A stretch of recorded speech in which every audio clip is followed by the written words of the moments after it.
at the Cleveland Clinic in Abu Dhabi, and Dr. Galvez.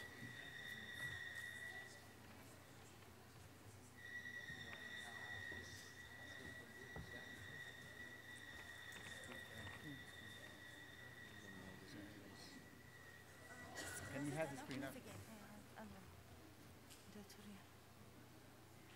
He's going to turn it on, he said. Yeah. Okay. Yes, it's okay. It's okay, don't worry, yeah. Next, back, and we can Thank you, thank you. Good afternoon, everybody. We are going just to talk about my experience in optic neuritis and patients with multiple sclerosis in KKESH back in 2010 and 2014, something about that, okay? I really appreciate the invitation from the institution.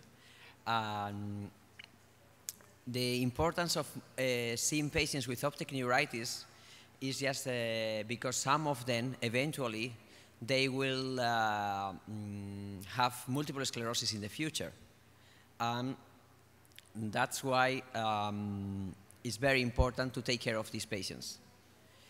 Regarding the multiple sclerosis, epidemiological studies, they show that this disease is very frequent in the eastern countries, especially in the north of Europe and the north of the United States and other countries. But there are few studies about other areas in the planet, and specifically here in the Middle East, there are some studies showing that maybe there is an area of low incidence of multiple sclerosis.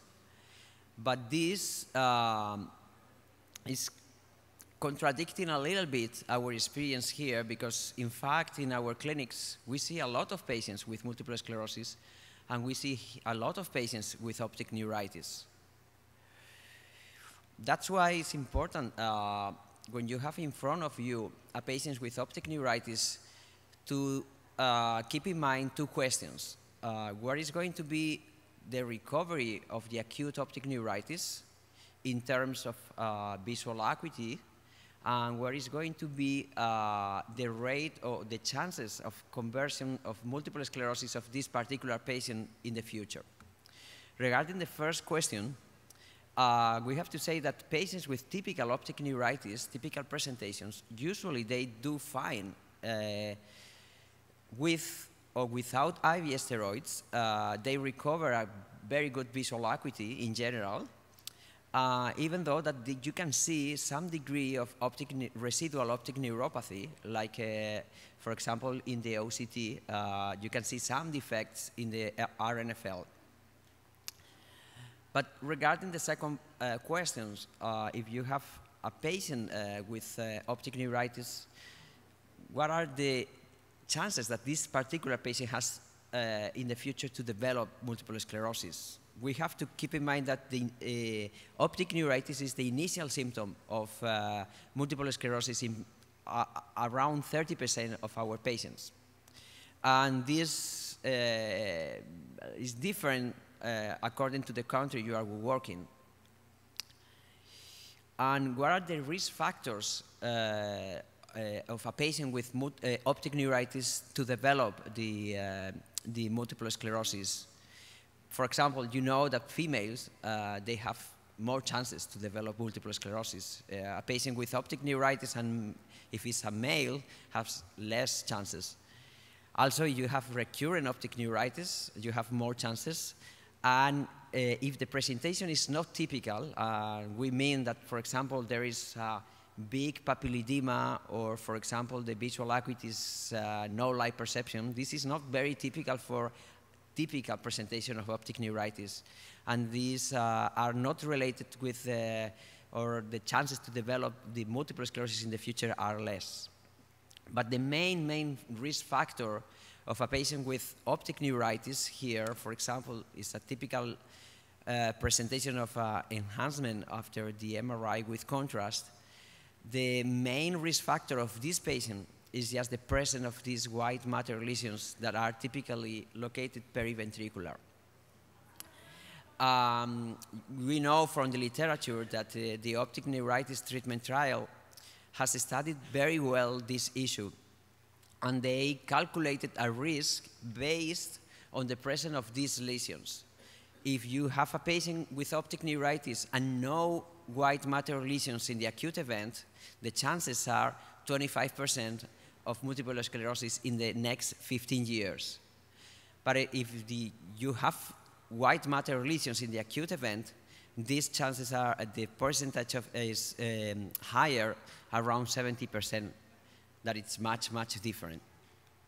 That's why the presence of these white matter lesions is very important. And nowadays, the McDonald criteria to make the diagnosis of multiple sclerosis, you can just do it almost based on the MRI findings. For example, if you have a patient with a clinical isolated syndrome, that may be an optic neuritis, but maybe other presentations like a weakness in one arm or imbalance, whatever is the first symptom of the patient. If you do for these patients an MRI and you find white matter lesions in T2, we call this dissemination on space.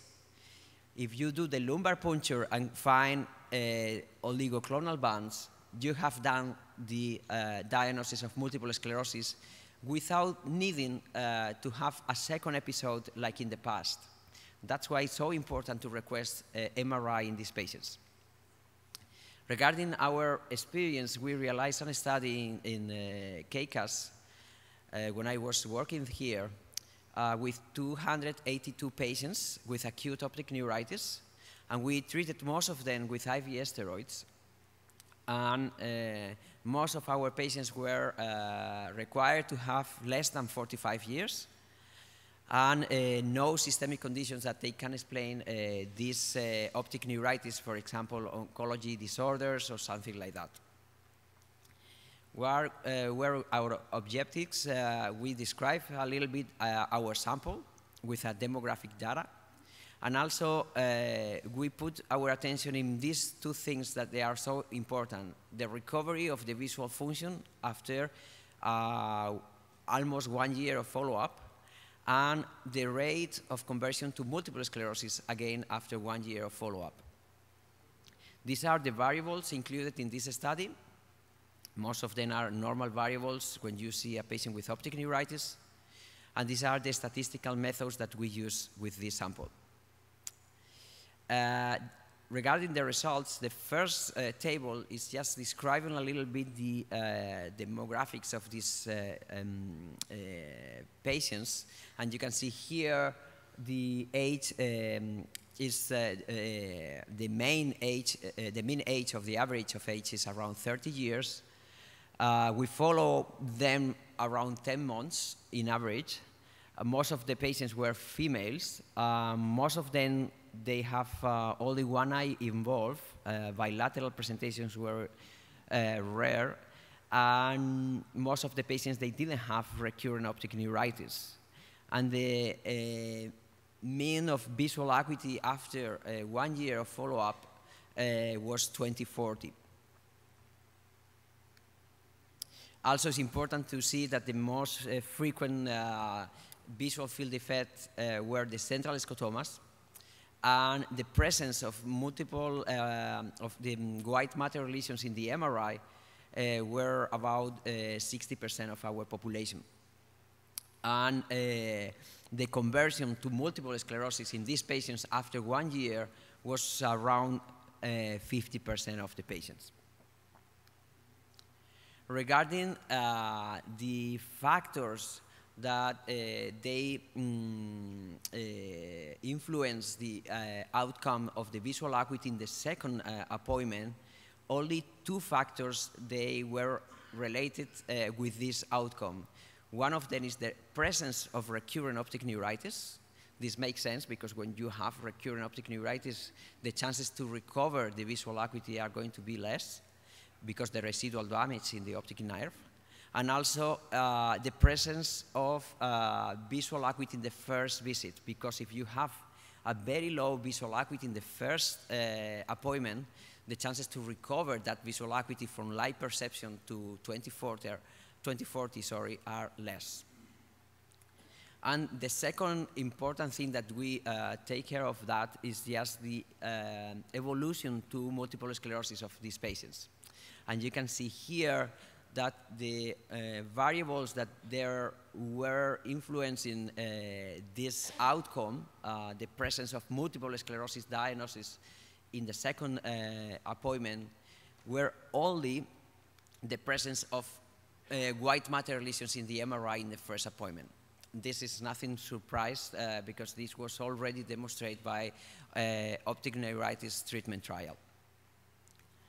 In summary, we can say that in the first appointment, around 60% of our patients, they presented with white matter lesions in the MRI.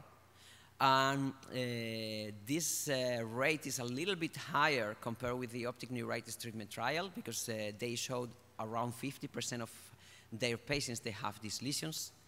And this may suggest that our population, they have a stronger association with the myelinating etiology and optic neuritis, but it's only a suggestion. Also, the mean of the visual acuity in the second appointment was in our sample around 2040, and this is equivalent to those results in optic neuritis treatment trial. I mean, the recovery of visual acuity was the same, approximately. And the outcome of the visual acuity in the second appointment, the only variables that they influenced in this visual acuity were the recurrent optic neuritis and the low visual acuity in the first visit, as we already said. Regarding the conversion to multiple sclerosis in the second appointment, the only variable that was associated with that was the periventricular lesions in the MRI in the first appointment, as we already said. Regarding the rate of our patients that they converted in multiple sclerosis, we can see here that almost 54% of our patients, they became cases already diagnosed of multiple sclerosis, compared with the optic neuritis treatment trial that they describe after 2 years around 12.9%. It's a little bit surprise to me, but if we take a look of other studies different from optic neuritis treatment trial, you can see here, sorry because it's very small numbers, but the rate of conversion to multiple sclerosis in patients with optic neuritis in some countries, like for example, Australia, is becoming almost 50%. I mean, optic neuritis treatment trial is a very good study, but it's not the only one to take in consideration. In conclusion, in our study shows that there is similar recovery in terms of visual acuity compared with previous studies. Our patients, they have a higher proportion of white matter lesions in the MRI than in the acute presentation. And maybe there is a higher proportion of multiple sclerosis conversion after 1 year compared with the gold standard that is the optic neuritis treatment trial. But if we keep in mind that there are other studies done other than the optic neuritis treatment trial, maybe it's not so rare to talk about this. Of course, we have to talk about our limitations. The optic neuritis treatment trial was a multi-center prospective study. In contrast, our study was only done in KKESH and is retrospective. And of course, we have to keep in mind that KKESH is an ophthalmology institution. We don't have multiple sclerosis unit that they can assess you with this kind of patients. I mean, all the diagnoses of multiple sclerosis there were patients that they come back from other institutions with the diagnosis. Thank you so much.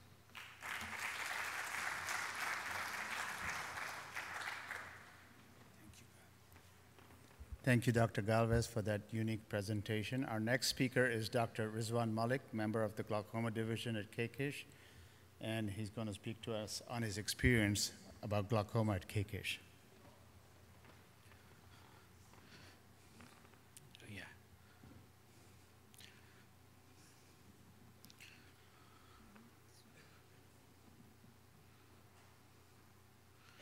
Thank you.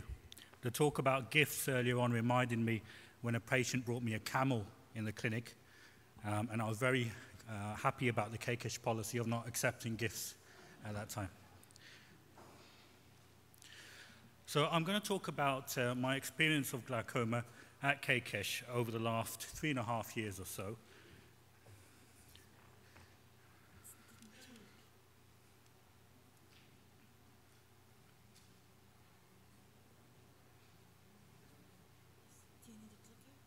No.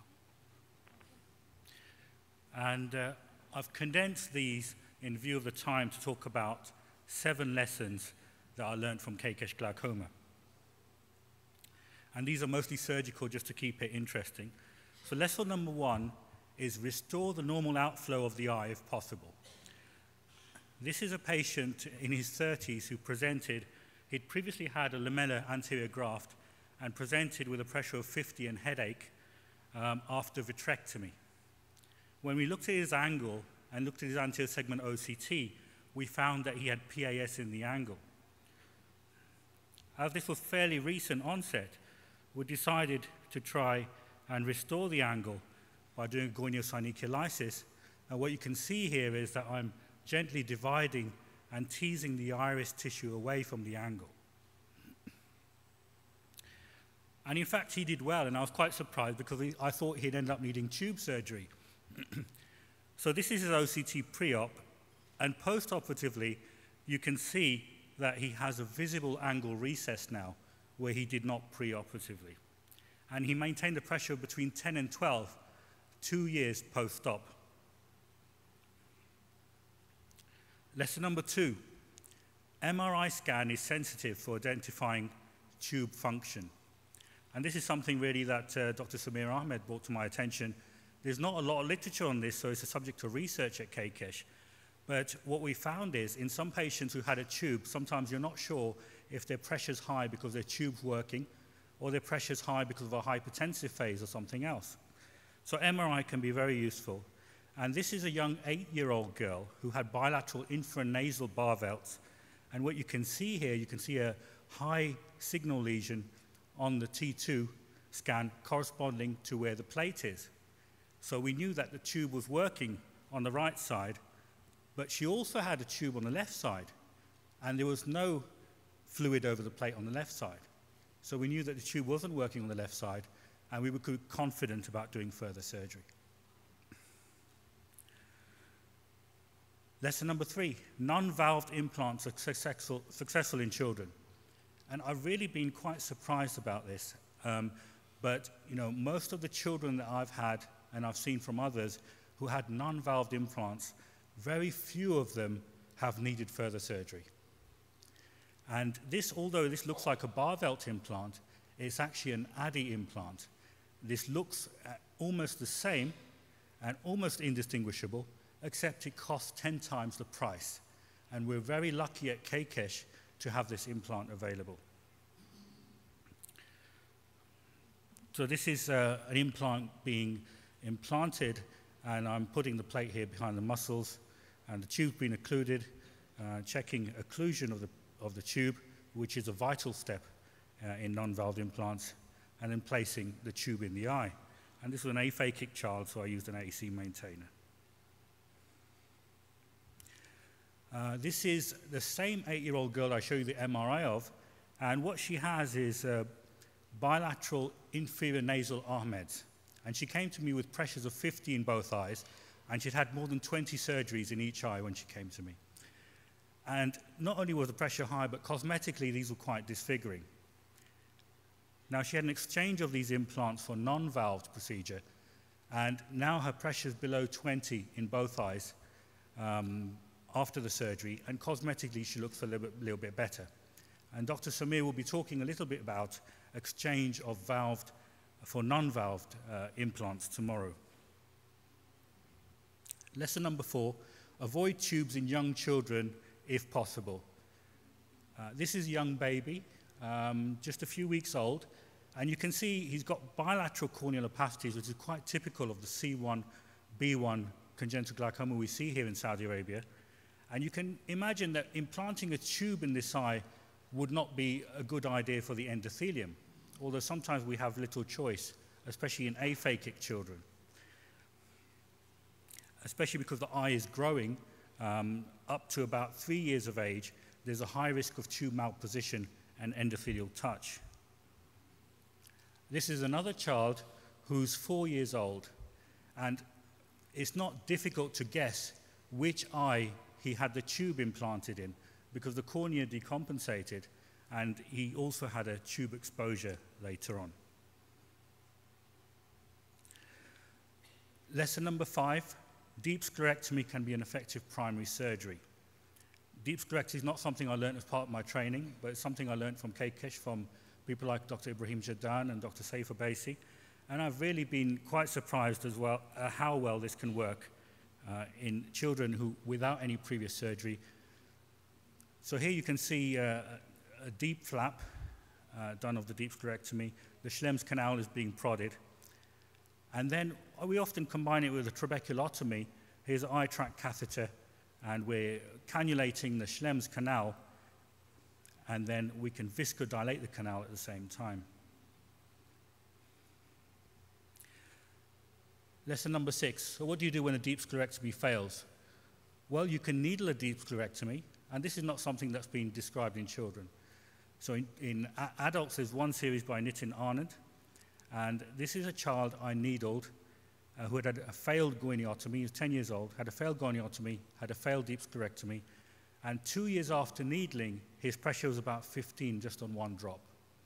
So I don't think it's a long-term solution, but it can certainly avoid or delay the need for tube surgery. And my needling technique has really changed little from my time as a fellow at Moorfields, and this basically involves a posterior conjunctival entry, and you have to go under the scleral flap and penetrate into the anterior chamber, and you can see a bleb forming here, and then I usually inject some Provis just to maintain the space for a while.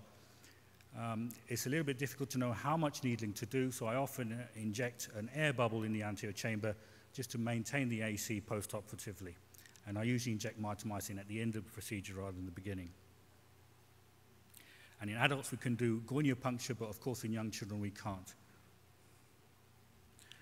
So the last lesson, lesson number 7, is in adults, have a plan for immediate reduction of the pressure after a non-valved implant. So all the non-valved implants are good, and they can give low pressure long term. The tube doesn't work for the first 5 or 6 weeks. So if the tube is not working and you've got a patient with advanced glaucoma, they can lose the vision.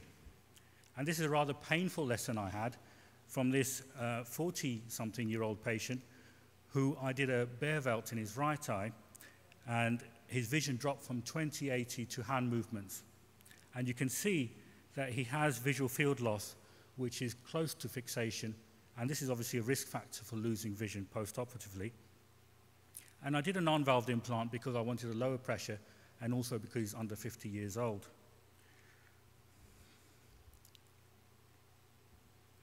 So he ended up having a Beervelt in the right eye, and these are some of the patients you never forget, unfortunately.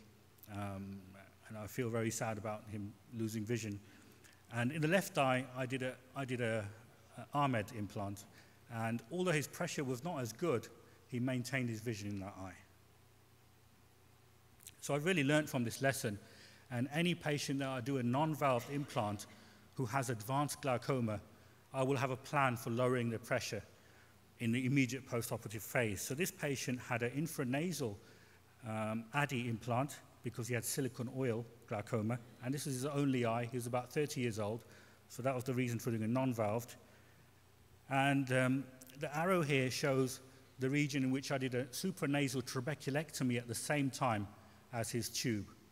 So his trab worked for about 5-6 weeks to give him low pressure, and by that time, his tube had opened up, and he maintained his vision of 20/400 in his only eye.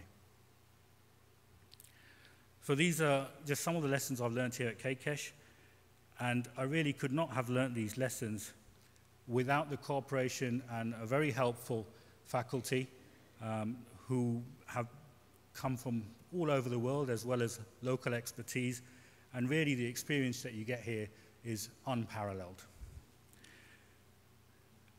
And I often tell my fellows that, you know, we need to learn from our failures, and the day we stop learning is the day we should go home. And I'll leave you with this saying, which I really like: good judgment comes from experience, but experience comes from bad judgment. Thank you very much.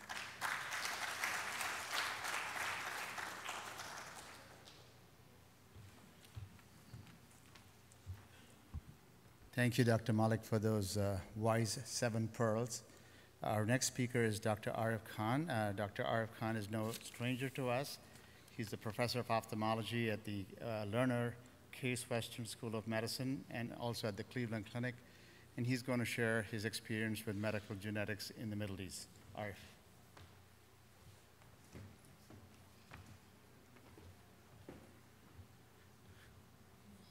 Yeah, it's number 9. Where's number 9?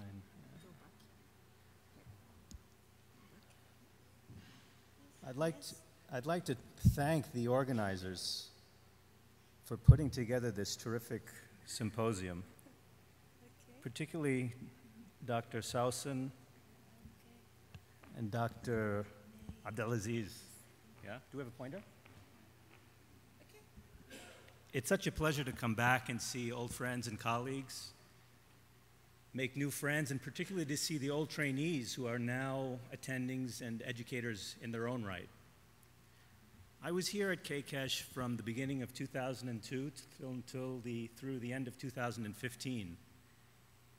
And lessons I learned from KKESH patients with genetic eye disease, I would love to spend the entire afternoon speaking about it. But as time is limited, I'm going to try to share with you 3 principles that I think will be useful to you no matter what field of ophthalmology you're in, or actually any field of medicine that you might be in. So KKESH sits between Asia and Africa, and it's a region, in the center of a region where it's common to have marriage within the family, marriage within the tribe, and a large number of children. These social practices increase homozygosity, that is, having identical pairs of chromosomes, and that in turn increases the chance that the recessive mutations we all carry could be expressed in children as recessive disease.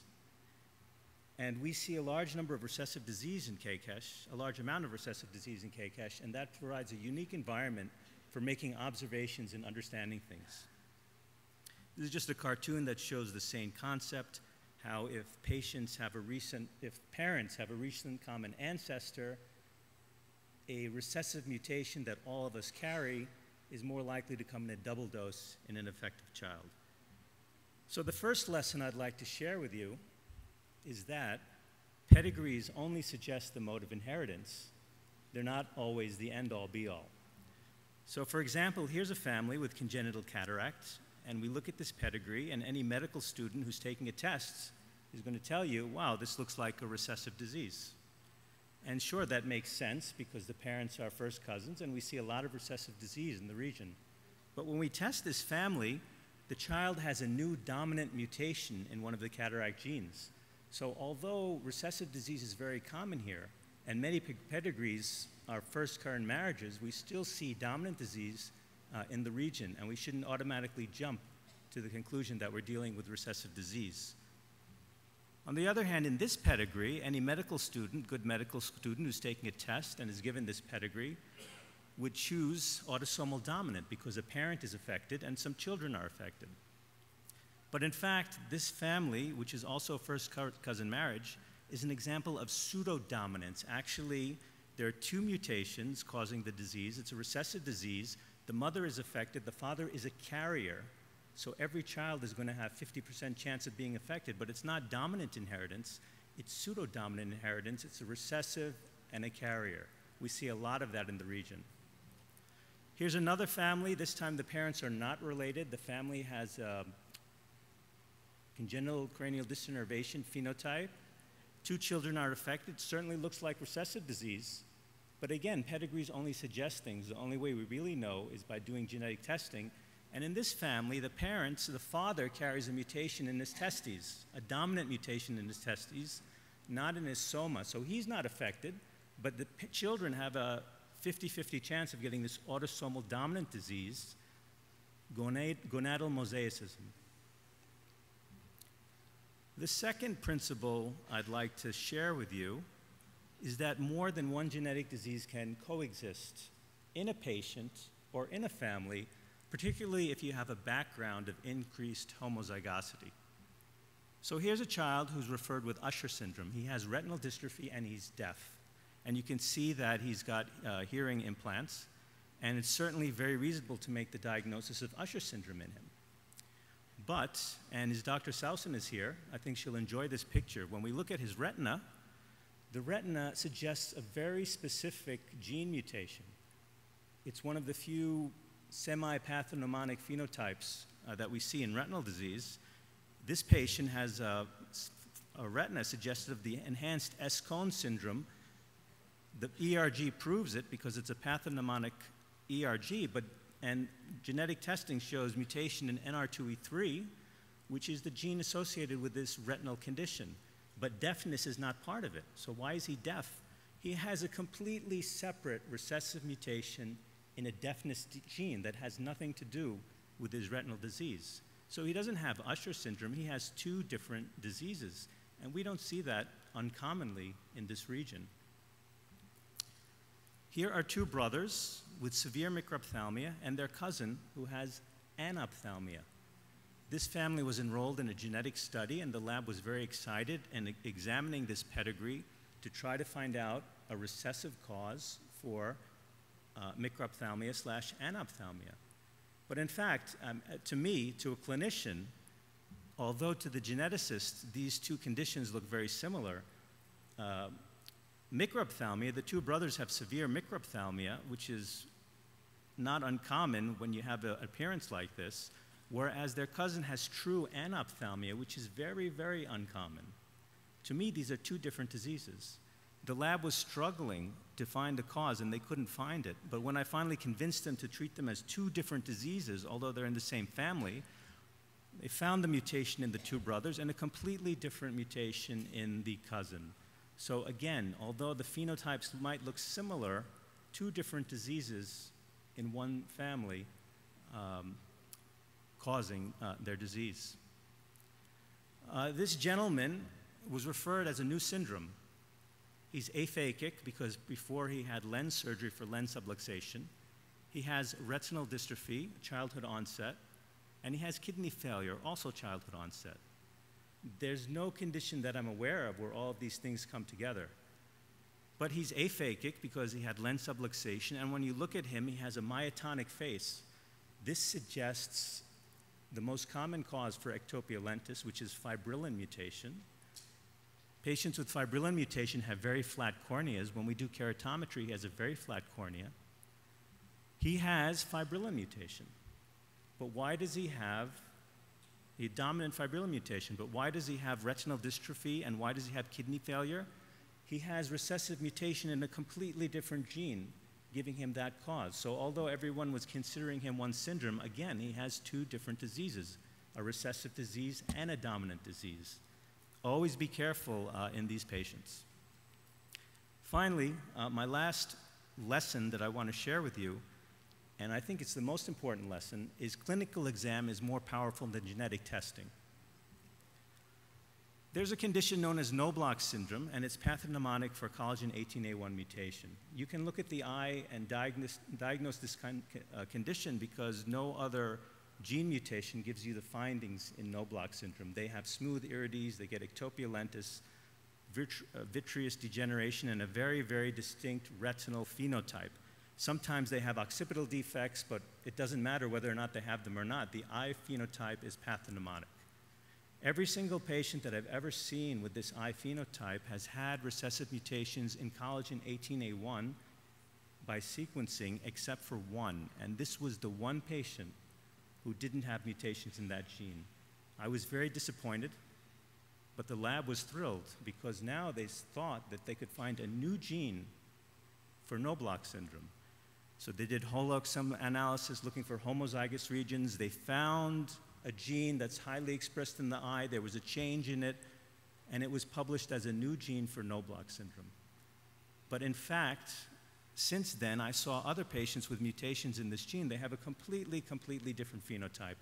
We went back to this original patient and did more sophisticated testing, and in fact, she had a cryptic mutation in collagen 18.1. It just was not detected by sequencing, but by RNA analysis and expression analysis, she did in fact have collagen 18.1 mutation that wasn't detected by conventional sequencing, and this change in this other gene had nothing to do with the phenotype.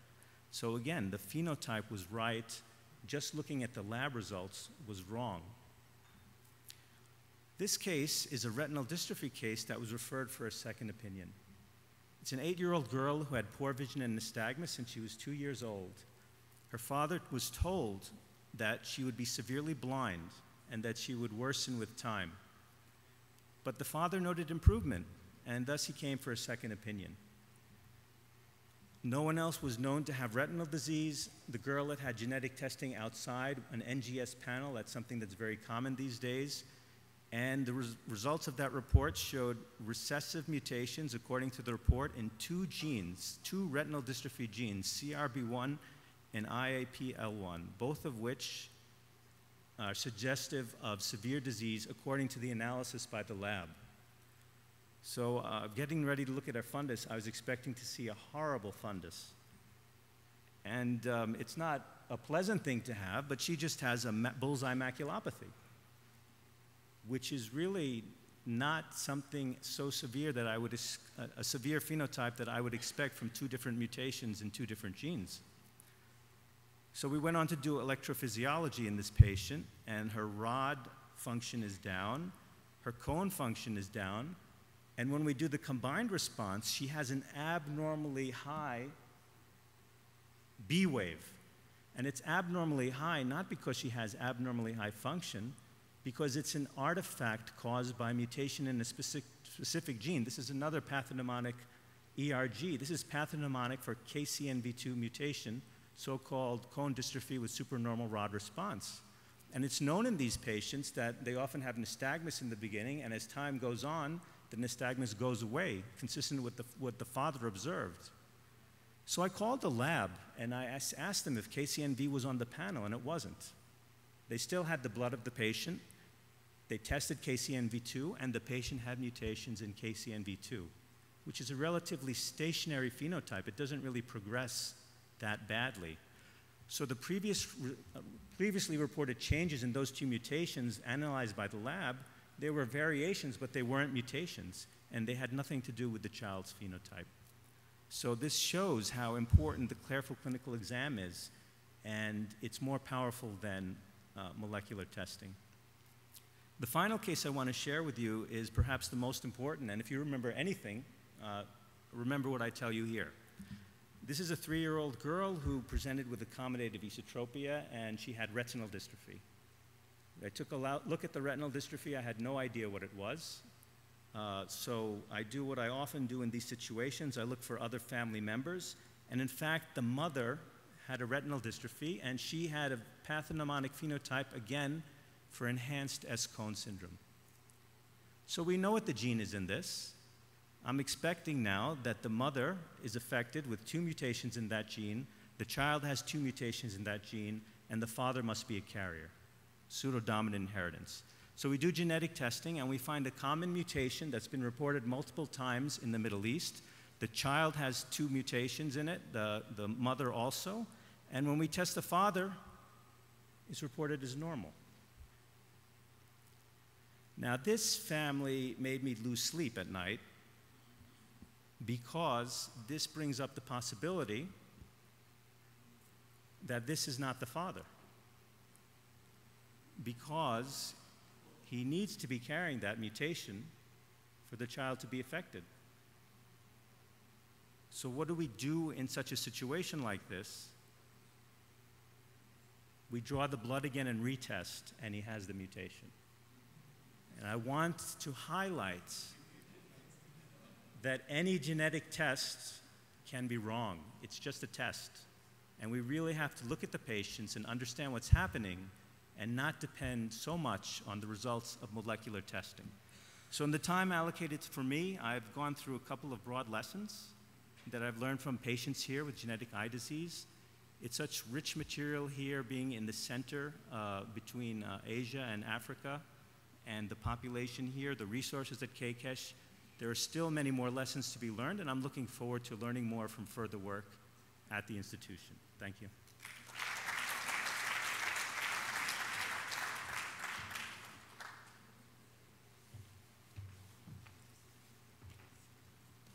Thank you, Dr. Khan, for that great presentation. Our next speaker is Dr. Muhammad Al-Khalea. Are you here, Dr. Muhammad?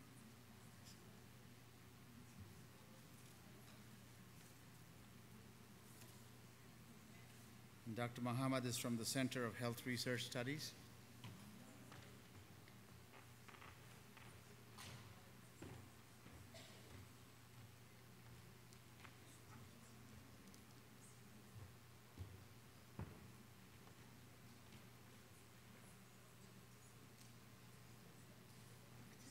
عليكم السلام. هذا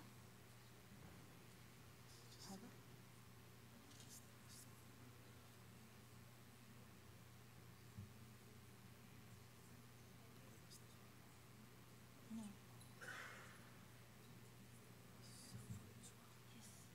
Yes. Okay. Right. خلاص افتح لك اياه بس.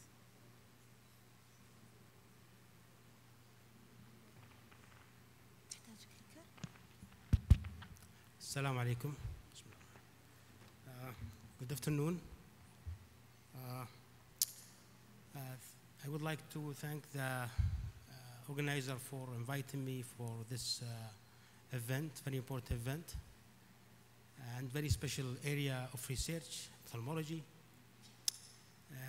And also would like to thank the crowd for their time on Friday afternoon that everybody should with her family. So thank you so much.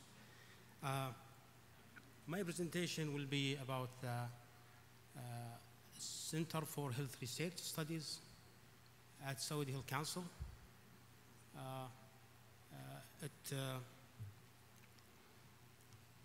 I would go with the introduction of the Saudi Health Council. What does it mean, or what does it mean to the national health services, and also introduce the center, and then go to talk about the mission of the center and the role and function of the center, and then I will update you with the national research agenda and the framework.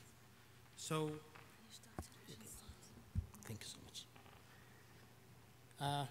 The Saudi Health Council is a board that responsible to optimize the service of the health service in the kingdom. It's representative of all the significant entities that are responsible for healthcare services, public health, and promotion of public health. It includes Ministry of Health, Saudi FDA, King Abdul Aziz City for Health and Science, and other institutions. So the role of it, as I said, to improve the health services in the kingdom through optimizing the use of resources and coordination and regulation.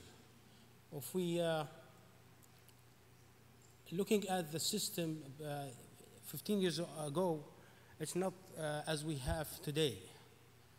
Saudi Council was behind the Sibahi and other regulatory body in the kingdom. So they have very important role to ensure the use of the research, the use of resources in the kingdom, and also they concern about the health research in the kingdom.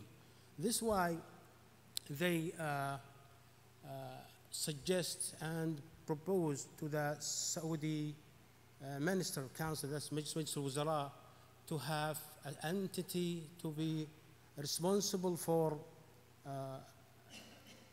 coordination and the strategy of health research in the kingdom.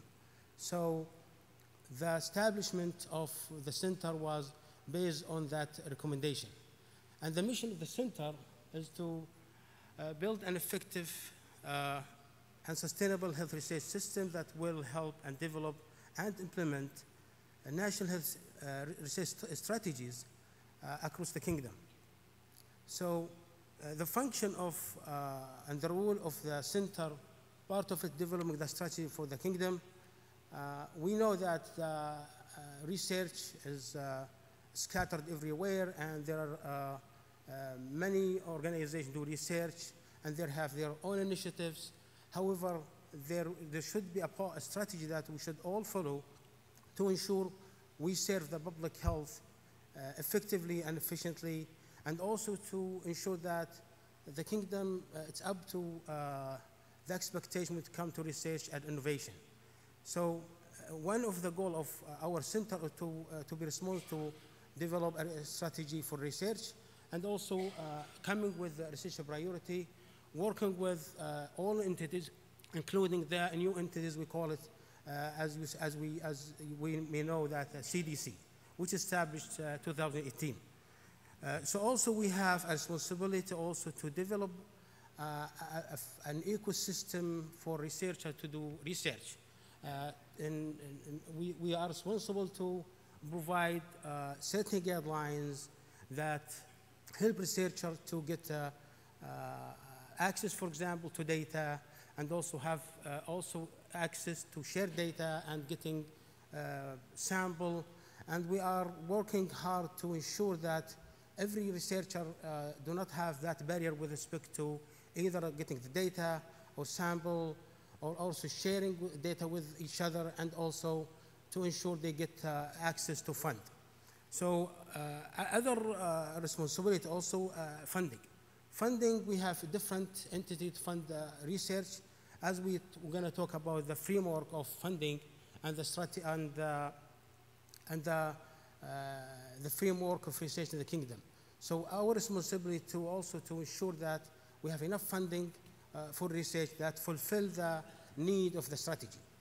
Also, we are responsible to not only provide funding, and we ensure that we up to the expectation when it comes to fulfill and manage the strategy. So we are responsible to provide an update and improvement for research activities in the kingdom through evaluation of the research activity in all health institutions.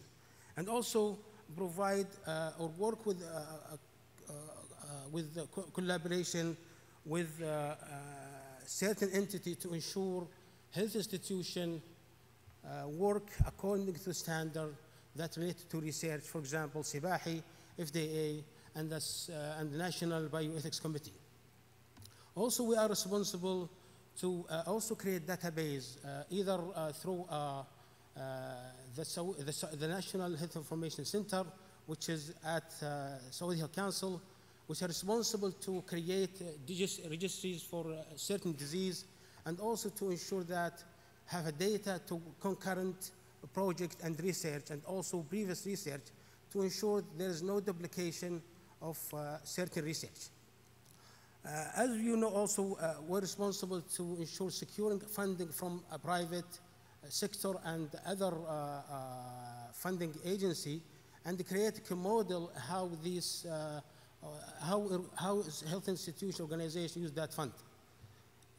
Also, we are responsible to do research when it comes to health services, as we are considered to be a consultant for the Health Council to provide them with a research that helps them to make excellent and reasonable health policy. Now, I would like to talk the current framework. As you may know, that we are in transformation of health services and the country through the Vision 2030. Part of that, I think, is the R&D. Part of R&D is the R&D of research. And these are institutions that are responsible to govern the research in the kingdom, and also particularly for health. KKESH, as you may know, is the funding agency, and also the governance for the health research and the research in general. particularly when it comes to bioethics, as they are responsible for the National Bioethics Committee. And also, it's responsible to provide certain research. For example, we hear the last 3 days or last week, the opening of Saudi Genome Project and other pharmaceutical enhancing facilities. So they have a big role for health research. Also, the emerging event or emerging news or updating the policy, Ministry of Education now are also responsible to provide funds for academic research, including health research. So these entities are, I would say, the main entity for funding for now. However, there's also emerging entity that will play a role in healthcare research during 2 years from now. One of them is NIH, which we work now to, as a task on transformation to establish National Institute of Health, which also be a big funding agency and also research enabler for you as researcher. Also CDC. CDC is one of the very important elements that have a role on identifying certain problem and also doing certain research. From this element, I think, or this framework, I think ophthalmology has a very, very unique opportunity as a special area, in particular King Khalid AI Special Hospital, when it comes to research and innovation. I think the potential for the hospital and particular special area is very huge, as you will be the resource of data, resource of sample for certain disease, which is ophthalmology-related disease. I am sure that King Khalid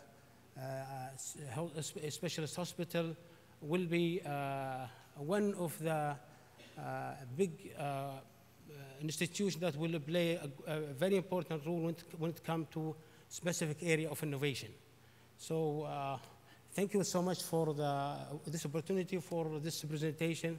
I am sure if there's any question, I will be here to answer any question. Thank you so much.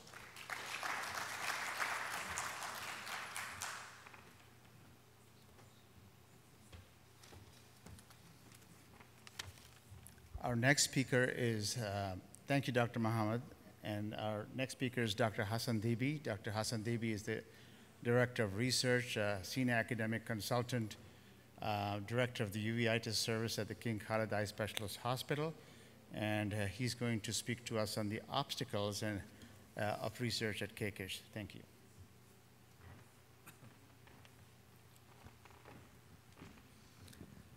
Thank you, Dr. Dibak. And thank you to be here till this time. We're all the people that are exhausted, but as well that good to have Dr. Muhammad with us so that he can hear from us what are the obstacles that we're facing in the research. So we are trying to help it. So before starting my talk, I would like to put the status of research in Saudi Arabia in general. I will not just pointing fingers to the ophthalmology per se. Looking for the papers that evaluating the quantity, the quality of research in Saudi Arabia. This is one of the papers that published in 2013 by Dr. Al-Bishri from Military Hospital in Al-Hada, and found that between 2010 and 2011, the number of studies that done, and it was around 1905. This number for whole of the kingdom, it seems very non-impressive, and it's really little bit disappointing. So the research productivity, it seems that need to be enhanced when you are looking for such. Another study looking for the medical and biomedical research productivity in Saudi Arabia, just couple of months, and after that study showed little bit increasing, and that's mean that we are gonna to be in the right side.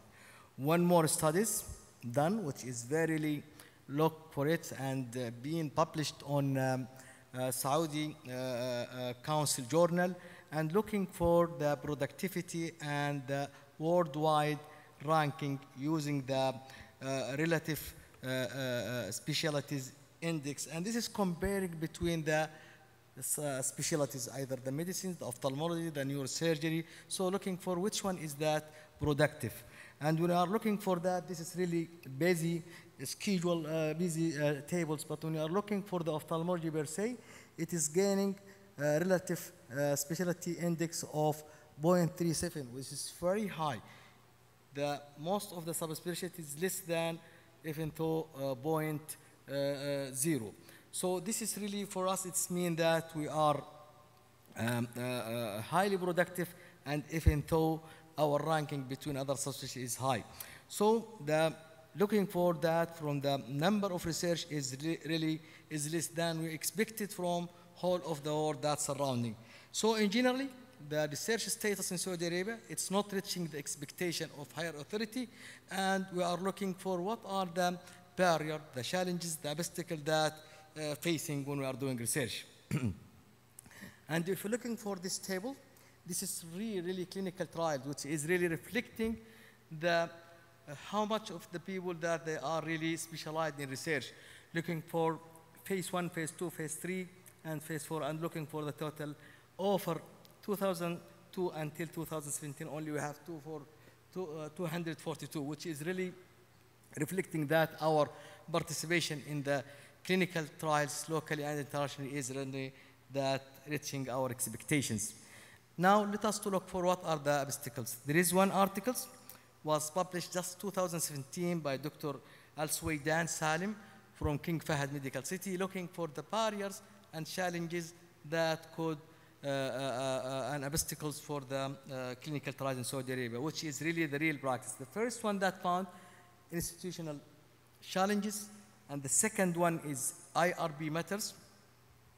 Third one is the search specialties, clinical researchers that do have or not, study subjects, that recruitment of the subjects to the certain studies, financial support, logistics, then communications, research administrations, and publications. All of this is well the obstacles for research in Saudi Arabia. Looking for the institutions, we have lack of the availability of the infrastructures and operations procedure. Operation procedure including the regulations, either by the institute itself or by the Saudi FDA, or even though now we heard from Dr. Muhammad that we have the research councils. So all of this is together, they are putting the whole regulations how to start your project. Sometimes it might be not placed till now in especially peripheral hospital or being central hospital. King Fahd, King Khalid, King Faisal, they have and established their services sometimes. The other obstacles that we have the IRB. Usually IRB is under control by 8 members, and they have the policy and procedure under the international declarations, and we have to follow their rules. Sometimes that might be when applying for any research, especially the prospective types, usually they making that longer and longer until to satisfy them, you might be difficult. Their aim to write the protection of the patients. Research specialists, when you are looking for the most of the hospital that we have, they don't have research coordinators, they don't have biostatisticians, they don't have the research managers, which usually making the research more productive. Clinical researchers, and this is training issues, experience. Most of our universities usually the behavior and even the culture of research is not implanted since the medical student ages. Study subjects, commitment and knowledge about research, cultures and conceptions, it is one of the difficulties to get recruit patients. So we need to have to get more awareness about the importance of participation in the studies in general. Financial support, I think now we have more support, but to get this fund or get this budget usually is not an easy. You have to get in a lot of stages and process until you get your fund. Logistics and bureaucracy, we have usually to go over that. And most of the times when you have some medications or material to be used in your research, might be will have difficulty to get that by simple communication. So you have to go to purchasing and you have to call X and Y until you get, and so that might delay your research. Communication, it's one of the important means to keep the research between different departments, different investigators, and even outer collaborators. And even how in Saudi Arabia, we have little bit collaborative agreement between even though the institutes in one cities, like the universities and the hospitals.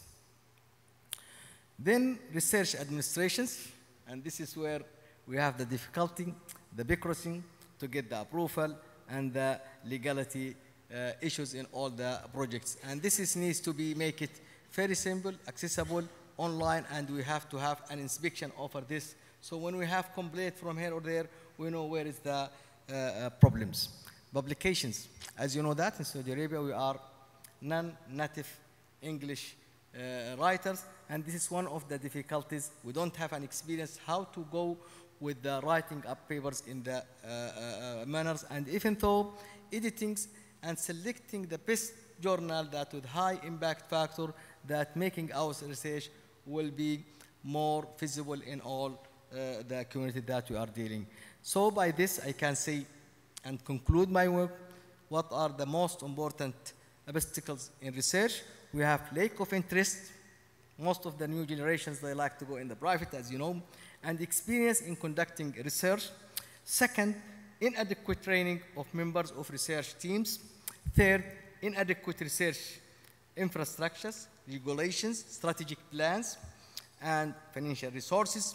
Long ethical approval process, difficulties in recruiting the appropriate study samples, inadequate compliance with the good clinical practice as well, and lastly, poor integrations across the research centers and the universities.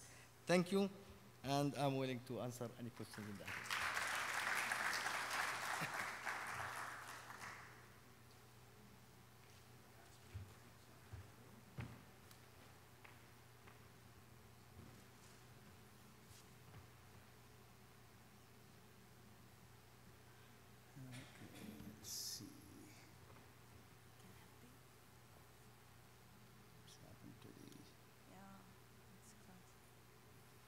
There you go. Yeah.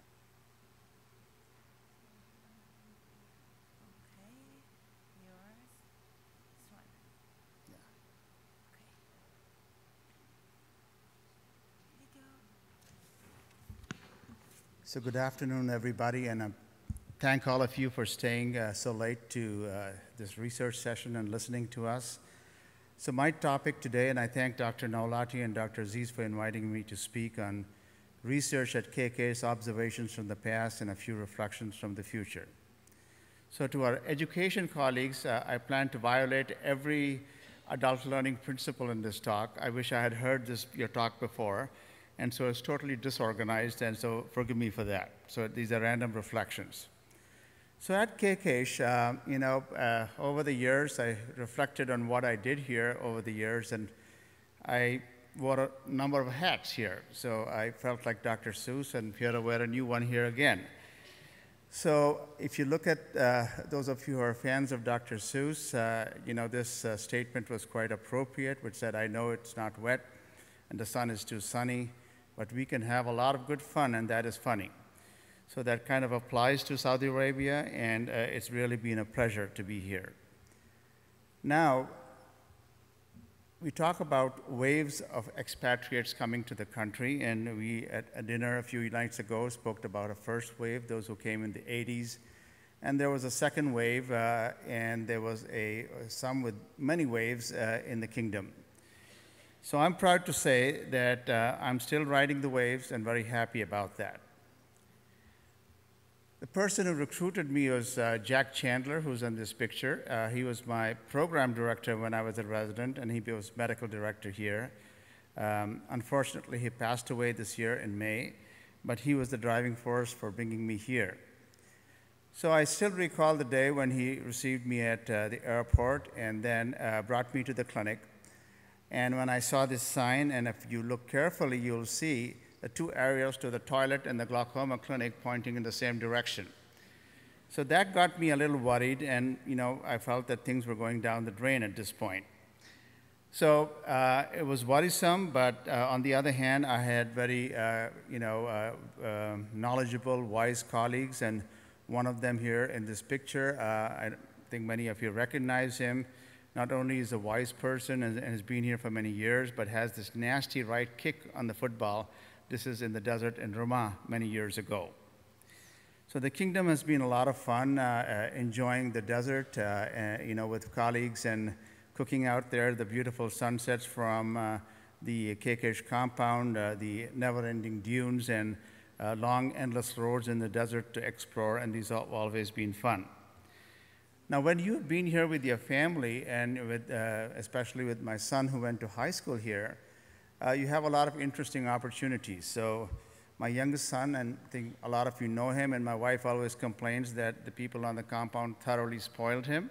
And his older siblings were very jealous. One of the activities he got involved in was in archery, and we got interestingly involved with a British paramilitary troop here in the kingdom, and learned how to do archery. So the only objection my wife had was the colorful language that the British paramilitary staff used in his presence. So he went on to Ohio State, became a state team member here practicing, and for the US finals a few years ago. So these were opportunities probably where he would have not gotten these opportunities if he was not in the kingdom. Now let's switch to research. So the research department at KKESH stands on the shoulder of giants, and we have a very energetic and excellent director of research at this point. These folks whom you see in this picture, a lot of you know the names of these people and know them personally, developed a very strong research base here, and the functions of the research department which are even relevant today. So what is the next stage for research? So what are some of my reflections? So one of the things that I thought about while making this talk or preparing this talk was that the research department needs to develop a strategic plan that matches with the nation's needs.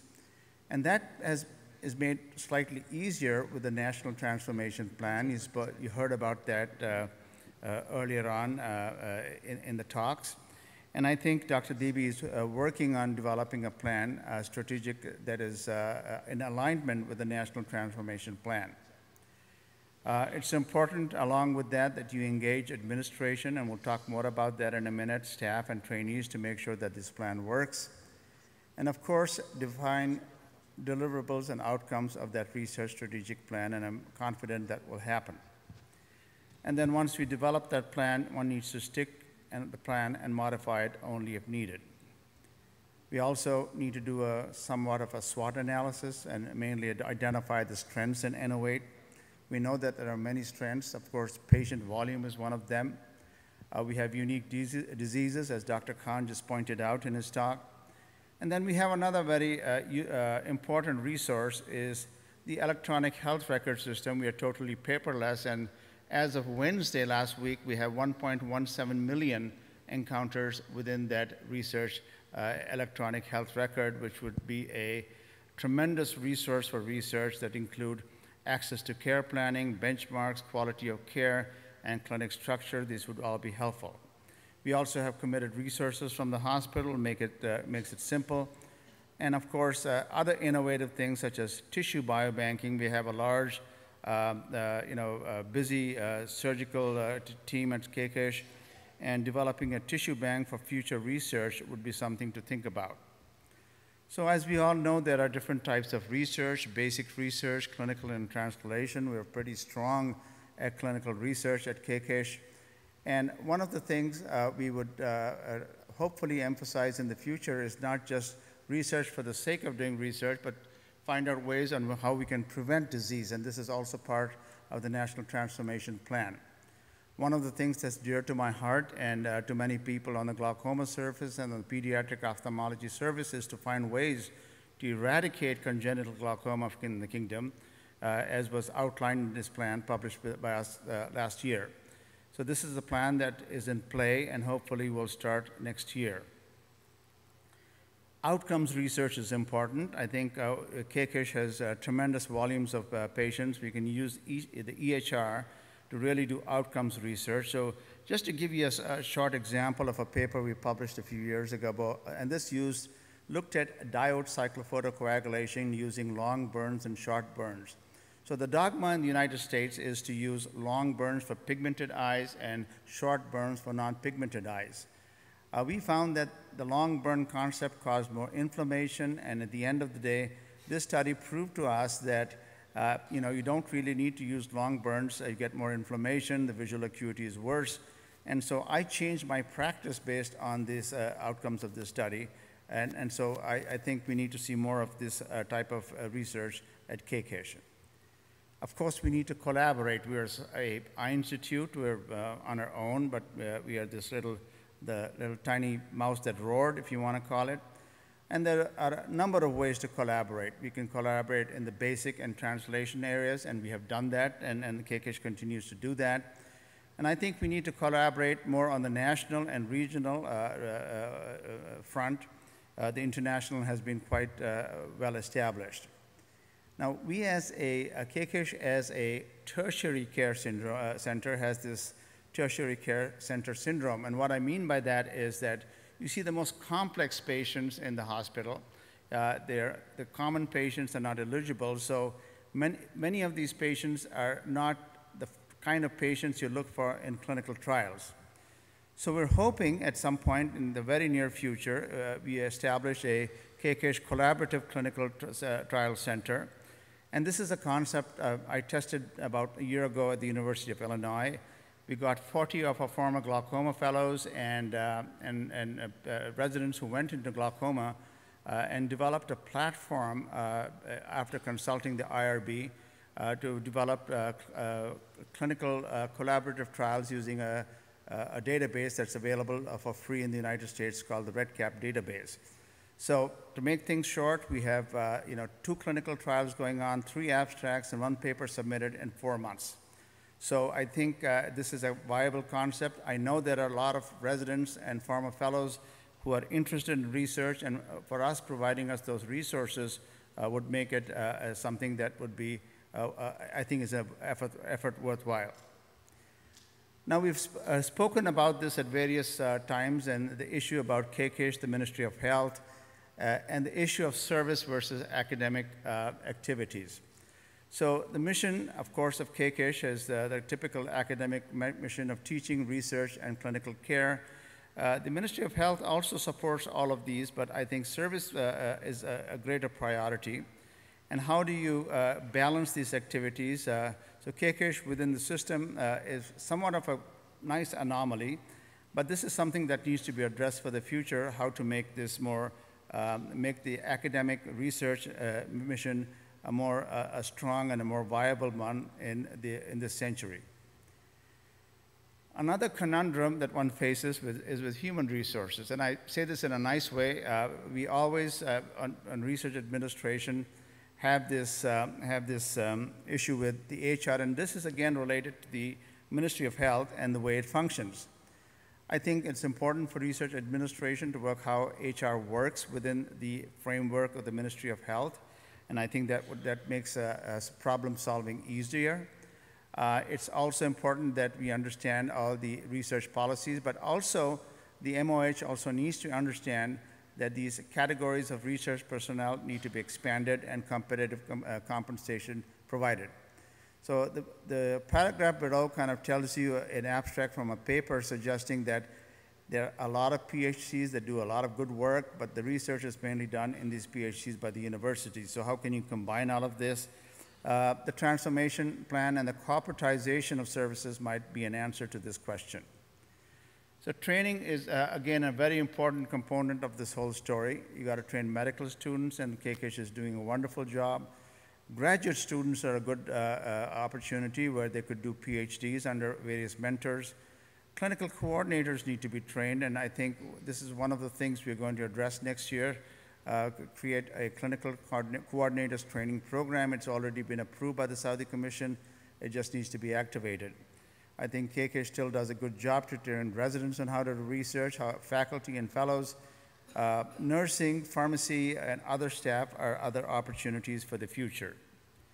Now, one also needs to realize in a hospital, not everyone will be a researcher in some form. So the ranking structures in hospitals like KKESH need to be carefully evaluated. One could say, well, we would only hire people who have strengths in clinical excellence, teaching and research, but there's always a blend, and so that needs to be looked at. We talked about protected time earlier on this morning. I think a clinician scientist, K-type grant award system, I think Dr. Muhammad, maybe from your department, this might be something to think about. And we need to think about rewarding productivity, not just monetary, but in other ways, how to reward researchers as they work hard to produce research. Again, one needs to understand the research budgets of the institution, and the understanding is a two-way street between finance administration and the research administration. We often don't talk the same language, so that often is an obstacle, and I think that needs to be addressed. We need to look for additional revenue streams, not just depend on the hospital budget, and I think that's something being addressed at KKESH. And again, the collaboration in the internal level should be with administration, hospital administration, HR and finance, and everybody should be on the same page. So how do you measure success? So Dr. Deebi sort of pointed out to it that one needs to have predetermined parameters of measurement, some novel ones and some traditional ones. So we also, of course, we need to continuously follow up and measure against the strategic plan that we created. So what metrics do we do? We have internal benchmarks that can be developed and have been developed. Okay, you can look at the number of presentations and presentations, or look at the time-honored ISI Web of Science publications. And so here's KKESH here, and randomly chosen H-index of another hospital of the Doheny Eye Institute in California. And not doing bad, but I think we can do better. But one should understand that these metrics really take time to build up. So citations come after many years, and so it's an ongoing process. And I learned of an interesting way of measuring productivity more recently based on quote-unquote modern techniques, and this is called altimetrics. Basically, it looks at your publications, how they are viewed in social media, and how are people tweeting or putting them on Facebook. And so I just pulled up an example of a study that we recently published, and this is the altimetrics score of 4 for a recently published paper. So this is something to explore, and maybe add this on to, could be a research project for people to do.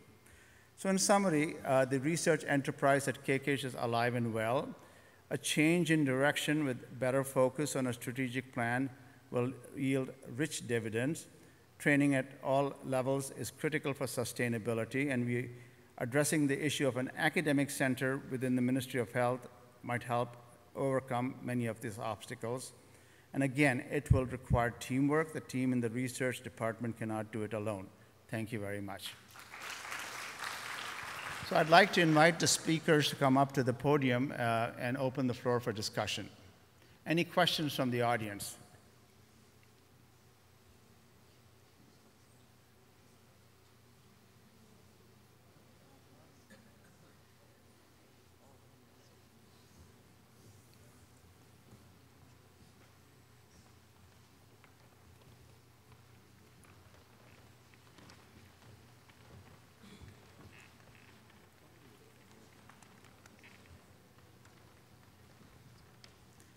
There's a question from the floor there, Doctor. Thank you very much for this nice session. I think this meeting is an innovative idea for KKESH to gather people who worked here or were trained here. From the theme of the discussion in the previous session, I think there is a strategic plan coming up. Everyone is talking about how to develop the research, how to develop training. And if KKESH is converted to an academic institution which can really award, all type of certificate, this will solve a lot of, issue regarding the training and also regarding the research and the budget, and this is what we are now. We work at KKESH before and train there, and we are now another eye from outside. We need KKESH not, a simple eye care center. We need it as factory for training well-qualified physician and also researcher. The other idea which I think might be good, if there is, we talk about fellowship at KKESH, one of the fellowship might be research fellowship, which we can provide all there is a center for research, and we can recruit what we need from the academic staff for research fellowship, and we produce our researcher from there, because this is one of the obstacles which we face when we were there and now also. This is just my comment, and I think if this can be established fellowship, we can solve this problem. Thank Dr. you. Dibi, do you want to respond to that? Thank you, Dr. Ali, for mentioning such things. Really, our the main major missions of KKESH as well, in addition that, how to go with the research pillars and to prepare all the graduates to have the methods at least of the research. Regarding to the research fellowships, we have certain difficulty to get people to get in, because most of the people, they are having their competition for the surgical or medical, fellowships. And we, from our side, thinking in the future that to make something like that research fellowship as prerequisite for the clinical fellowship. This is one. Second, we are calling a lot of people, especially our ophthalmologists, being get back to their universities. Most of these people, they are not really continue their career with doing the research. We are willing to collaborate and to have, especially universities, they have good facilities at the infrastructures in labs, and they have the scientists, the genetists.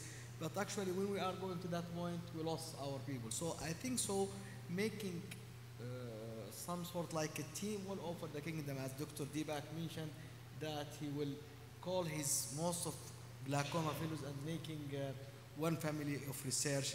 That might help, and do that in the same thing in uveitis, in the retina, in the pediatric. Then we will get more and more collaborative studies. Thank you. Any questions from the speakers? So I have a question for Dr. Muhammad. I think this plan is very exciting, this new center that's been established. Is there a framework for funding established, or this is something that's going to be established in the future? As a result of the gap in implementation of the strategy since, I would say, 15 years ago, particularly in health research, most of funding, unfortunately, went to something that's not related to our real health problem. It's unfortunately, it is academic, self-oriented, and non-systematic health research. So the gap was there, and this is the reason the center has been established for. Try to close the gap to make the research more systematic and fulfill the need of the national priorities. I think the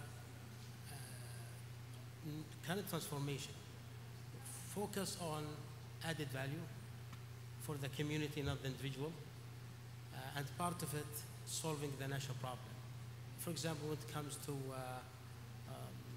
a study that had been done internally, I report that from KKESH, who is responsible for funding, since a long time of research.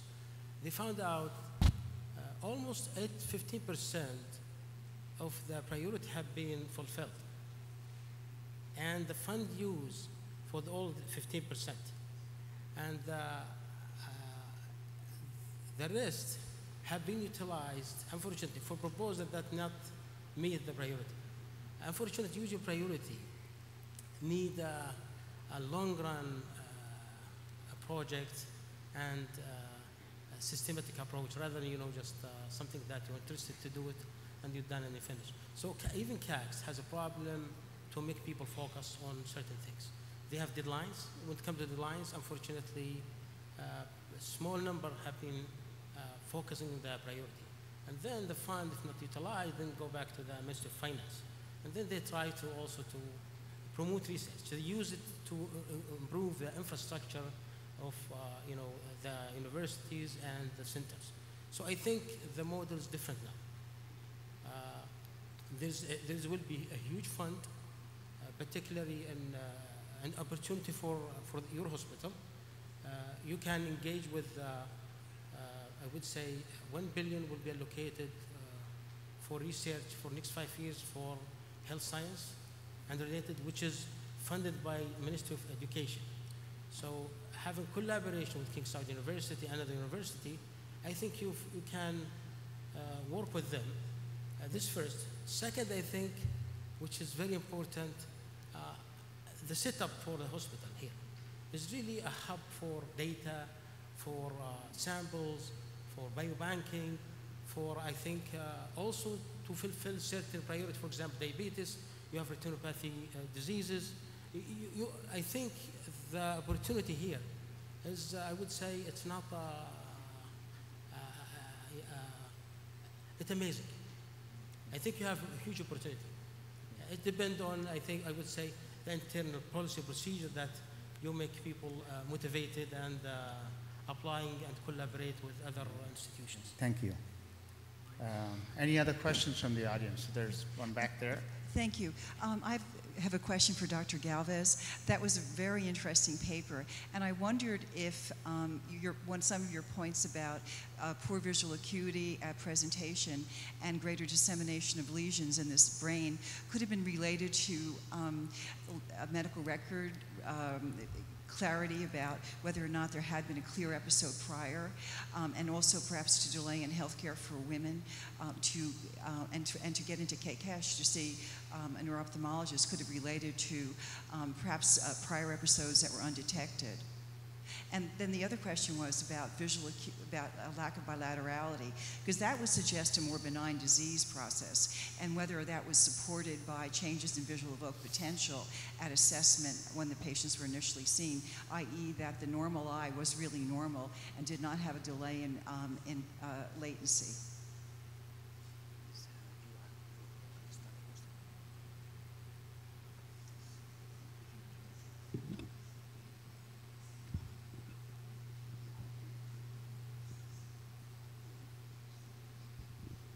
I mean, this study, the way that we did, we have to recognize that there has a lot of flaws. The visual acuity at presentation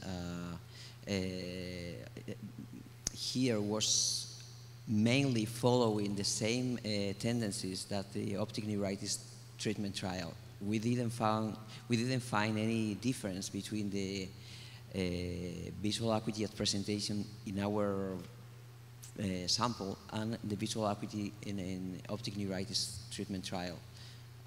Did you ask that? Because I couldn't hear very well. There was a comment about worsened visual acuity